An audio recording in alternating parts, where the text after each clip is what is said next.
বক্তব্য রাখার জন্য আহ্বান জানাচ্ছি আমাদের পৌর সুজনের সংগ্রামী সভাপতি জনাব আব্দুল সালাম স্যারকে তার বক্তব্য রাখার জন্য। বর্তমান সময়ে এই সময়ে আমাদের আমরা দুজনের একটু মানববন্ধনে হাজির হয়েছি। এই মানববন্ধনে উপস্থিত সবাইকে আমাদের শুভেচ্ছা জানিয়ে শুরু করছি।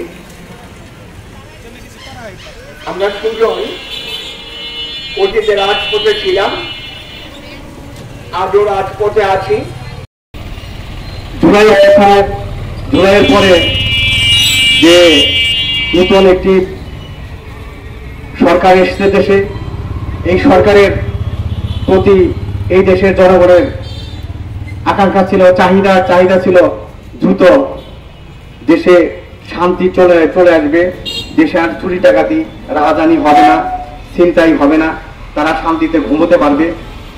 তো কিন্তু আমরা কি লক্ষ্য করছি, দিন দিন এই দেশের আইন শৃঙ্খলা পরিস্থিতির দ্রুত অবনতি হচ্ছে।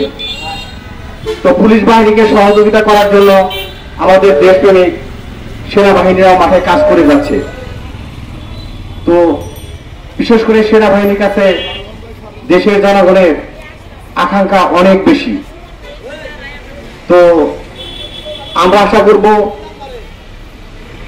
আমাদের দেশপ্রেমিক সেনাবাহিনী পুলিশকে সহায়তা দিয়ে তাদের মনোবলকে চাঙ্গা করবে এবং দেশে অবনতিশীল আইন শৃঙ্খলা পরিস্থিতির যে অবনতি হচ্ছে তার উত্তরণ ঘটাবে। সেই সাথে দেশে যে রাষ্ট্র সংস্কারের কাজ চলছে, তো আমি আশা করব যেসব সংস্কারের কাজ চলছে সেসব কাজ দ্রুত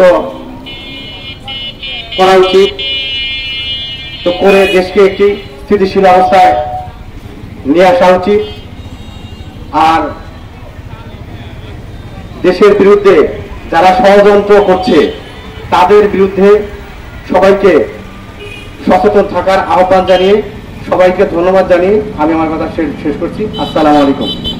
বিভিন্ন পেশাজীবী সুজনের সম্মানিত সদস্যবৃন্দ, যারা আজকে আমাদের মানববন্ধনকে সাফল্যমণ্ডিত করার ক্ষেত্রে ইতিবাচক অবদান রেখেছেন, তাদের সকলকে আমি আমার নিজের পক্ষ থেকে, সুজনের পক্ষ থেকে আন্তরিক শুভেচ্ছা এবং অভিনন্দন জ্ঞাপন করছি।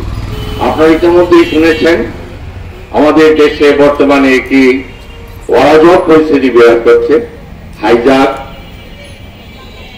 লুণ্ঠন, আইন শৃঙ্খলার অবনতি, চুরি ডাকাতি, ছিনতাই ইত্যাদি এমনভাবে বেড়ে গেছে জনগণ শঙ্কিত হয়ে পড়েছেন।